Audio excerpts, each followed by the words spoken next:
on the many paths of life and the manifold fates. Once upon a time, when I was maybe 25 years old of age, and I lived in the city center, faring well, having a good job, all that, I've met a homeless man. I've called him the bear because of his size. He had a large beard. And as I was approaching the entry to the alt house where I was living, he stared at me for a while, and I had the notion of seeing that his one eye turned black, and I recognized him as something more than a mortal in a homeless person's flesh, as if meeting some kind of a temporary incarnation just for this 1 second of the god of the travelers and the god of the wanderers.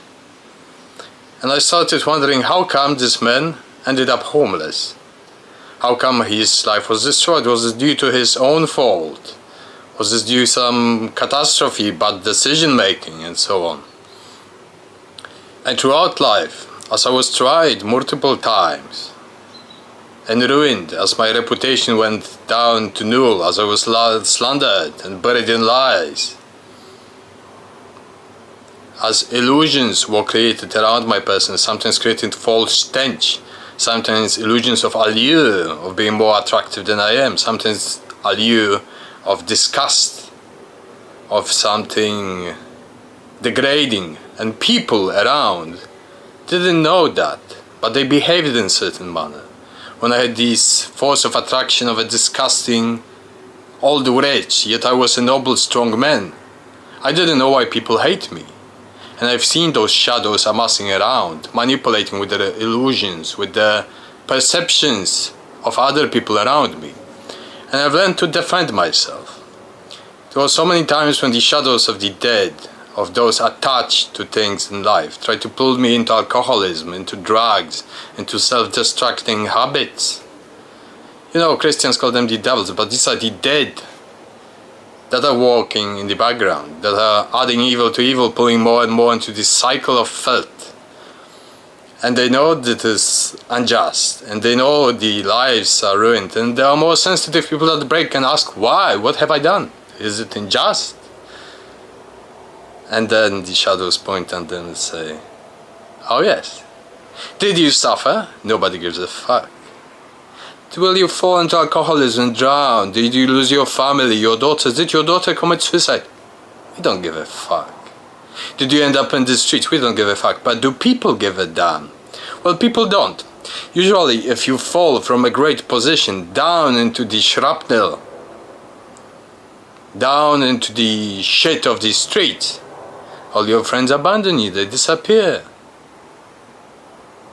And then the people say, well, he made bad decisions. That does it. He deserves his fate because we have better fates and we know about this. Well, rest assured, most people that are tried, the truly honest, the truly noble, the truly great in modern days, are those that you find in the streets, in the shrapnel, in the downcast lavatories of societies. Why? They ask, why me? Well, because if you shine too much, you tend to attract darkness. And that is so. That if you know how to move around, if you are a cunning man, you know how to preserve yourself and how to protect yourself against this. Doesn't mean it stops. The threshold is raised higher with each step you take. And it's more difficult. Ah, you bastard, you know about us. You are the Viedma, the Vidya, the one who knows, who sees. And you're so tough, you think you're so tough, we'll raise the threshold higher. And we'll invent even more disgusting tricks against you, inciting your suicide, pushing you under the subway from an invisible place, a weird force inclining you towards serial killing, towards murder, towards petty pickpocketing, towards abuse or physical abuse of your partners, towards little hatreds and manipulating. You love someone, you love a woman, will make you say some things that you didn't exactly want to say. It was not me, it was whom. How does it happen? And how to protect yourself against it? By discernment, by knowing thyself, by self-control, by ethos, by understanding how it works. Otherwise, there are, for example, two people, lovers, that all of a sudden began hating each other, destroying each other, and they part. And what happened? Nobody knows. Nobody gives a fuck. But something meddled and manipulated them like little puppets. They won't know for the rest of their lives what the hell happened. Was it based on trust, honesty, strong ethos, strong discernment? No, especially in the magical business. People that start their paths in the magical business, in the occult, have a higher degree of liberating themselves together as a couple in great love and great liberation. Oh, that is hated. There is so much envy, so much jealousy in the shadows. If you know the human vices, if you know the vices and injustice and the wretchedness of human beings, transpose it to the shadows of the dead and multiply it. And by knowing the shadow, the wretchedness of all those forces walking in the background, you will know exactly what humans are. Because this is just an extract of their vices, of their wretchedness, of their sickness. Is it not worthy to be a noble person? Is it not noble to be a veritable great person? It is. But you need to know how to defend yourself. If you're lucky, you'll be protected by some other forces. But if you're in the wrong place, in the wrong time, something wants to finish you off, it will. And I was this much from being homeless, this much from losing everything. I've lost the greatest love of my life a long time ago. Because she couldn't control herself. She couldn't understand well. Although she was aware of all that, she couldn't properly walk. And you cannot tell it to anyone. You cannot tell it to a friend, psychiatrist, whomsoever. They don't understand it, they don't get it. They'll diagnose you with some illness, with some delusions, beliefs. But if you see and know, you know. Once upon a time, I was in Edinburgh city, on a bus. 2011, I've read a newspaper, and there was a story about a Canadian Chinese person in Edinburgh. All of a sudden, the veils dropped, and it was reported in the newspaper that the person started, as he reported, seeing dead people in the streets. And he freaked out. He was so afraid that he stabbed the man to death.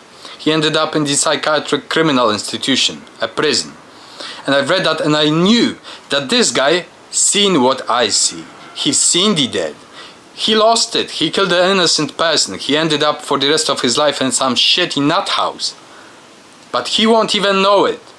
They will tell him that it was the paradigm of delusion, his hallucination, that he acted out of fear.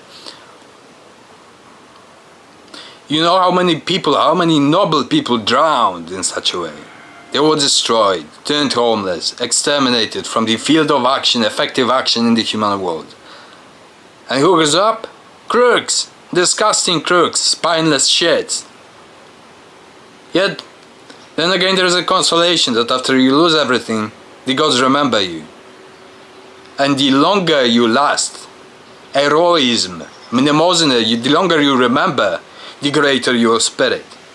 And then as you pass away, you spit on all that behind. You want nothing to do with it, and you act with a greater force. So it is worthy to be noble, it is worthy to be recognized by the axiom that gods exist, that yes, this shit, this swamp of earth tries to destroy the nobility and strength, and bury you in religious delusions or some atheist comprehension of everything that you have absolutely no idea what you're talking about. So be worthy, be noble, be strong, but be aware that in honesty, if you are, and you're in the bad place, bad time, you need to know how to defend yourself. You need to build up your resilience, your strength, your discerning. Because you cannot act always in the same manner. You need to be fox-like, lion-like, and serpent-tongued.